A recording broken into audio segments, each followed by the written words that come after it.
Bago ang lahat, binabati ko po muna kayo ng magandang araw. Ngayon po, magluluto po ako ng adobong pato. Naglagay po ako muna ng cooking oil. At syempre, isusunod ko na rin po dyan yung mga in-slice kong onions, garlic, ginger. Unahin ko po muna yung onions.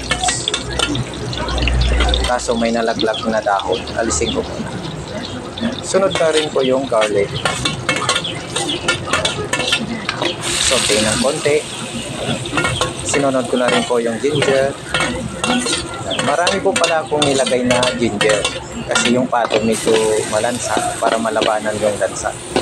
Yes, sinunod ng konti. At syempre, papakita ko muna sa inyo yung paa ng pato para alam nyo po, pato yung niluluto ko. Nilagay ko na po yung karne ng pato. Saute ng konti. Yung pato nga pala, medyo matagal yan niluto ko, mga 3 hours kasi matanda na yung pato, matanda pa yan sa akin. At nilagay ko na po pala yung laurel dyan. Medyo matagal-tagal ang pagkaluto nito kasi sobrang makunat na. Naglagay na po ako dyan ng soy sauce. At siyempre, sunod na rin po dyan yung vinegar. Bali, lamang yung vinegar ko dyan.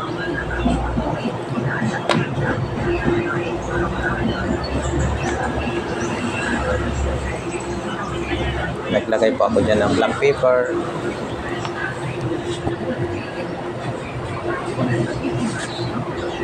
Dry seasoning.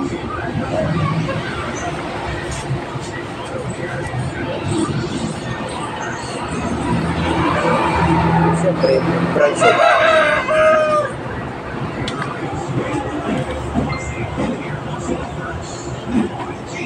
Paki-subscribe ko pala ng YouTube channel namin, Bicol Couple Adventure. Paki-subscribe po. Salamat.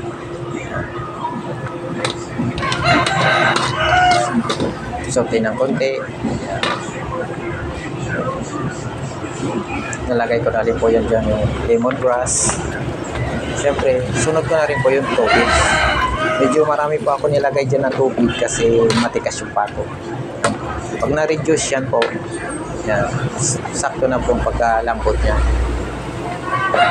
Takpan ko muna siya.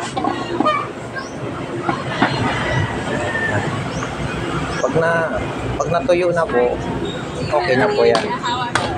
Sakto na po yung lasa, sakto na rin po yung lambot. Tinikman ko muna. Okay. Maraming salamat po sa mga nanonood. Salamat.